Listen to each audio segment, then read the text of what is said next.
Good morning. Today we're going to talk about the strata explosion, why your strata levies cost so much, what goes into it, what's changed in the last 5 years. Stay tuned.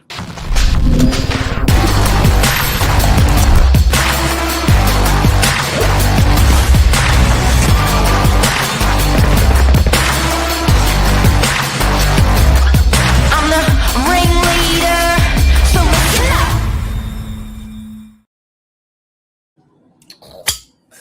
Good morning, everyone. Welcome to Morning Minutes, episode 1697. Myself, Michael Burgio, Billy DRURY, talking about the massive increases we're seeing in strata levies throughout Sydney, in particular, northern beaches. Billy and myself, we're going to talk about what does strata include, why the increases have happened, what's involved with it.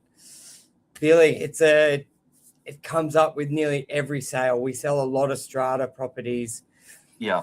Maybe first of all, cover off what is strata for anyone watching, maybe new to the industry, and then Or even people that have lived in a house for 30 years. They're wondering, why am I paying quarterly installments towards, something that I can't even, like you get a receipt for it, but I can't see what's happening. So where's all my money going, kind of thing.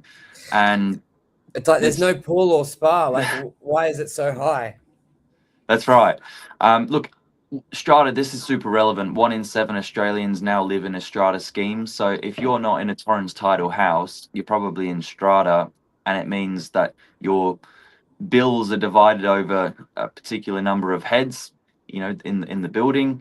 And in the last 5 years, we've seen a bit of an explosion, and it's really felt like it's crept up on us out of nowhere. And now all of a sudden, strata is probably, aside from the price, the second number that buyers are closely looking at before entering into a negotiation.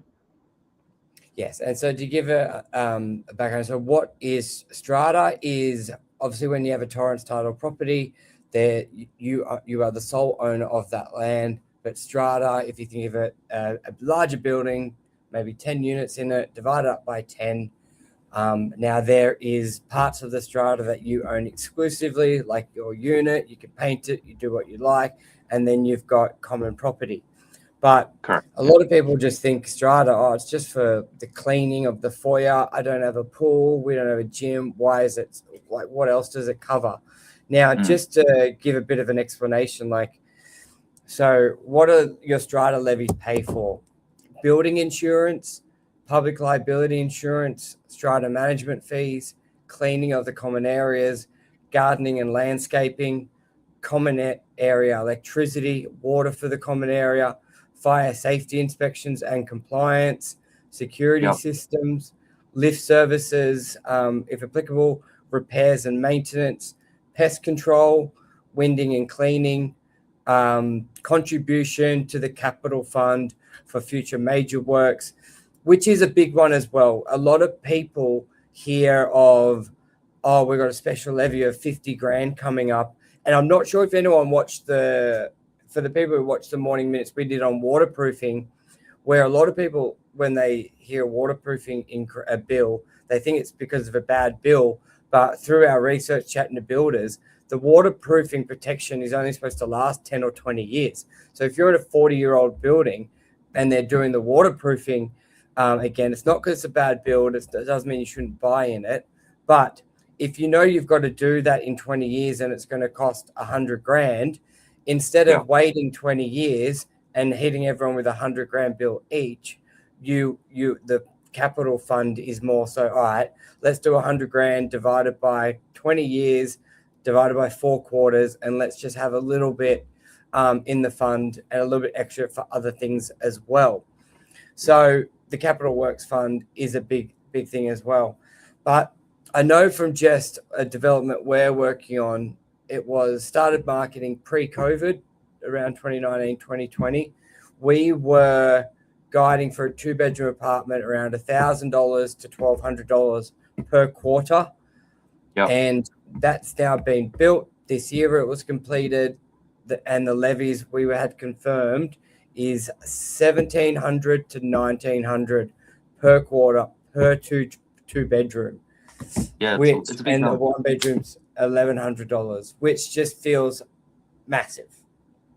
Yeah. Now, I do want to, before we get into the pie chart and all the sort of the graphics of this, I do want to point out there's a bit of a misconception. Cheap strata is not always good because you've got proactive work and then reactive work. So you can have super cheap strata, do nothing to the building, let it sit for 10 years, and then you need to be really reactive to loads of expensive bills. Or you can be proactive and save a little bit aside each quarter, and your strata levies will be a bit higher, but at least you've got something for a rainy day and your building looks good. There is a fine balance somewhere in the middle as well, of course. That's a big one. No, you're 100% right. And I think it's almost like another one. It is becoming such a large cost. Like $2,000 a quarter is $8,000 a year. You own that property for 10 years, that's 80 grand. That's massive amounts of money on top of everything else that buyers, homeowners have to deal with. But we've almost said in the industry, you want to buy a building that, so when we're selling a property and there's a 200 grand special levy or a 50 grand special levy, 9 out of 10 buyers are just running for the hill. But quite often we look at that price, we look at what it ends up selling for. That's a pretty good buy. The strata works, yeah, it looked bad, but they've kept up with the building. It's not a major repair. Once this is going to be done, this is going to be a beautiful strata, and the unit's going to be worth 200 grand more, and the special levy was only 50 grand. I think there's some really savvy investors out there who have almost become experts in reading between the lines and reading the lines of a strata scheme to be like, okay, is this a well-made? Yes, let's say there is a big levy.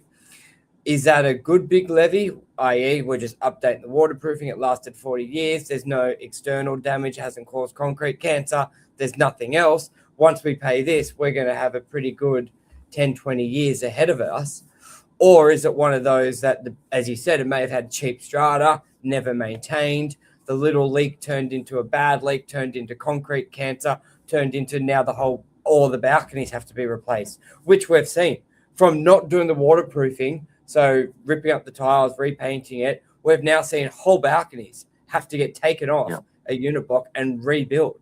So yes, you may have looked at it and gone, that's $500 a quarter, we're winning, instead of $800 or even $1,000 a quarter, but you're now paying $250,000 for the strata levy. So you hit the nail on the head right there.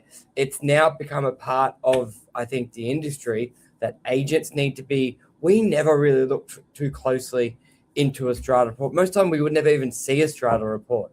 But I think now we really need to. Yeah, you got to get your head around it. I want to give you a little visual here. This is really good. This is for a scheme, I think 8 to 12 lots. Don't take this as, the exact same for every building, but if you have a pool in the building and you have a lift in the building, you can see there's a portion set aside for those amenities. You might not use them, but you're definitely going to be paying for them, and not everyone's going to pay the same amount either. In strata, you have what's called entitlement. So the bigger your lot, the more you will contribute. But you've got general services there, things like the cleaning that you will take for granted and not even realize it's happening. Same with the gardening, same with your rubbish maintenance. The management aspect of it is probably one of the smallest portions. Insurance is really the one that's eaten into the others. That's the one that's getting expensive. So that gives you a bit of a visual. Yeah, and I think I've been guilty of lately blaming strata managers for just, I don't know, increasing it, thinking they get a better, I don't know, return on it, just being like, why has it gone up so much? I couldn't understand it. And then doing a bit of research for this this podcast, I basically, it's going to be hard to see the numbers, but I might put this in an image. But this was real eye-opening because I just asked for we gave you a list of what's included in your strata levy, so building insurance, and then I asked for an expected how much it would cost. So to give you an idea, Building insurance, 37,000 annually. That was like a $37 million cover on a building. I think that was about 20 units. Strata management fees, 12,000 a year. Cleaning, 12,000 a year. Gardening, 4,000. Fire compliance, 8,000. Common electricity, 7,000 a year. Repairs and maintenance, 22,000 a year. And then capital work fund contribution, 45,000 a year. That's the one figure that could sort of vary. It might drop it down to 20 this year. The building's new, or the building's old. Let's increase it. We do have big works coming up. That's a figure that can vary. But I also asked good old ChatGPT so that came to 147,000. You could say running costs for that building. Now I asked what were those costs in 2006. Have a guess what they were, Billy. I'm going to say, half. 54,000. Yeah, so general, third, so 54 to 147. Yeah. So, when our lovely government's like, we gave you $1,000 back, be grateful, but then they've made everything else expensive. This is just like a pure snapshot of every bill has gone up 140%, 200%, 160%. So your overall strata has gone up 172%. The largest increase is one of the largest, like capital works, building insurance, 150% in 20 years. So that's where that increase. So a lot of people buying, like we had that buyer for yesterday of a new building. Once they heard the figure, they're like, no, straight away. But it's like, once you understand, a lot of older buildings will be behind. They may not have renewed their policy. They haven't done a lot of the increases, but it's just crazy when you see it outlaid like that. 172%. And that equals $2,000 a quarter for a unit block with no pool, no gym, no anything.